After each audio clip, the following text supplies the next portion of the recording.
Roden Mbaga tushikira hafamu yahayine projects 12 ezirimu ente, empunu, ebyenyanja, enjoki, natunga embata, ayine ekibira, wakame n'ebindi.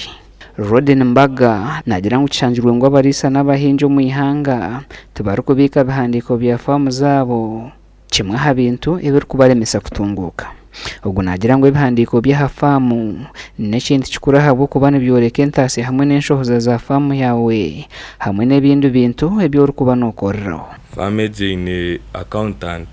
arikwija ka following records kuba tukipingire ebitabo tibyine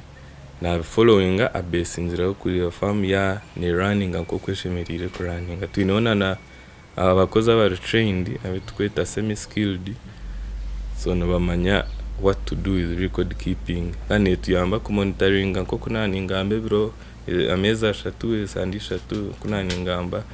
ebiyebi byona nibani byetaga records. Mbaga nahabura abahingi n'abarisa okume by'ubuhango hafamu zabo kandi ngo bine kugira enkorengana nungi no kuyamba abantu abarikuba betorire famu zabo ahabwo kunyweza byo kwerinda. Farm ne supplying products nkamate ne supplying amashomero gona gatwehinguririze twareba hinahitwi nentoche ne supplying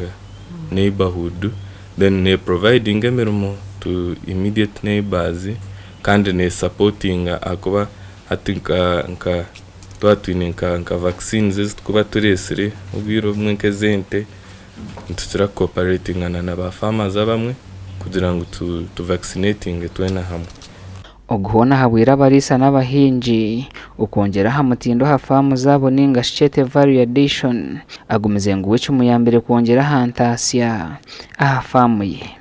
Ahafamu twarambaraho farm kitchen buri product yone itwareba farm buri itungo ryona buri wija noza ya farm kitchen bari kutebekanisiza ejo niyo first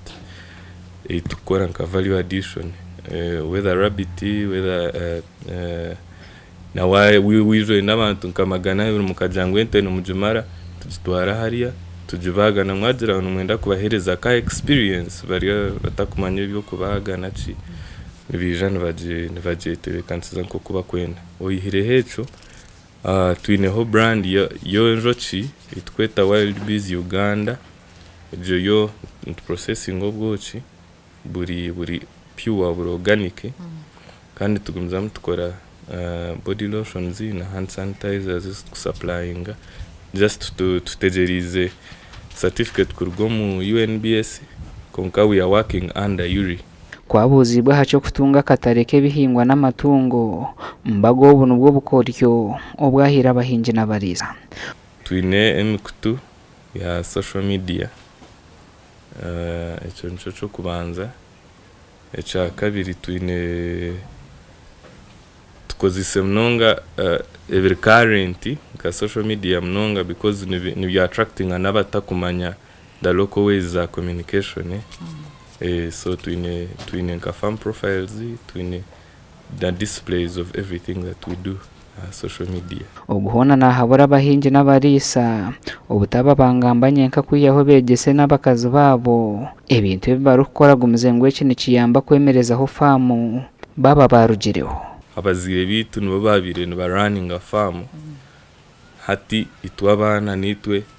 turigo mu management ya farm farmage nituraho nana mukuru wanje so ebintu running am konka twino mu kade witu when supervising ebintu emwe then